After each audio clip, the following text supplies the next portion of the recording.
नमस्कार. महाराष्ट्रातील तमाम शेतकरी बांधवांचे आपल्या टी-व्ही 6 मराठी यूट्यूब चॅनलवरती सहर्ष स्वागत आहे. महाराष्ट्रातील नागरिकांसाठी आणि विशेषतः शेतकरी बांधवांसाठी हवामानाबाबत एक मोठे अपडेट समोर आलेले आहे. पुढील काही दिवस राज्यातील अनेक भागांमध्ये पाऊस, मेघगर्जना आणि जोरदार वाऱ्यांची शक्यता तज्ज्ञांनी व्यक्त केलेली आहे. म्हणूनच आजच्या या व्हिडिओमध्ये आपण जाणून घेणार आहोत की राज्यातील कोणत्या भागांमध्ये पावसाचा सर्वाधिक प्रभाव राहू शकतो, कोणत्या जिल्ह्यांना सर्वाधिक सतर्क राहण्याची गरज आहे आणि शेतकरी बांधवांनी नेमकी कोणती काळजी घ्यावी. मित्रांनो, सध्या अरबी समुद्रात आणि बंगालच्या उपसागरात येणाऱ्या द्राव्य वातावरणात मोठ्या प्रमाणात बदल होत आहे. त्याचबरोबर काही भागांमध्ये कमी दाबाचा पट्टा सक्रिय झाल्यामुळे ढगांची निर्मिती वेगाने होत आहे. हवामान अभ्यासकांच्या माहितीनुसार राज्यात काही भागांमध्ये पुढील 24 ते 48 तासात मेघगर्जनेसह पावसाची शक्यता आहे. काही ठिकाणी वाऱ्यांचा वेग इथे वाढू शकतो.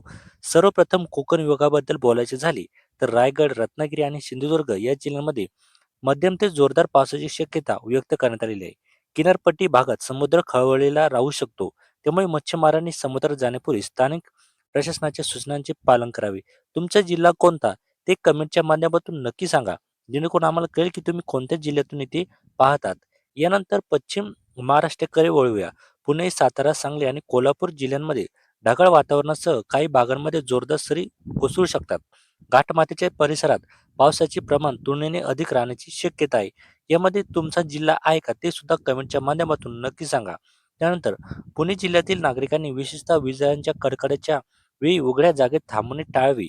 वाहन चालकांनी प्रत्येक प्रवासादरम्यान आवश्यक काळजी घेणे इथे गरजेचे आहे. त्यानंतर आता उत्तर महाराष्ट्रामध्ये बोलायचं झालं तर नाशिक, जळगाव, धुळे, नंदुरबार या जिल्ह्यांमध्ये मेघगर्जनेसह पावसाची शक्यता आहे. काही भागांमध्ये वाऱ्यांचा वेग वाढू शकतो. शेतकरी बांधवांनी शेतातील साहित्य सुरक्षित ठिकाणी ठेवण्याचा इथे प्रयत्न करावा. यामध्ये तुम्ही कोणत्या भागातून इथे व्हिडिओ पाहतात ते सुद्धा इथे कमेंटच्या माध्यमातून तुम्ही आम्हाला सांगू शकता. त्यानंतर मराठवाड्यातील बीड, जालना, धाराशिव, लातूर, परभणी, नांदेड, हिंगोली आणि छत्रपती संभाजीनगर या जिल्ह्यांमध्ये देखील वातावरण बदल दिसू येऊ शकतो. अधूनमधून पावसाच्या सरी आणि विजेचा कडकडाटासह इथे अनुभव तुम्हाला पाहायला भेटू शकतो. शेतकरी मित्रांनो, जर काढणी केलेली पिकं उघड्यावर ठेवलेली असेल तर सुरक्षित ठिकाणी हलवण्याचा प्रयत्न करा.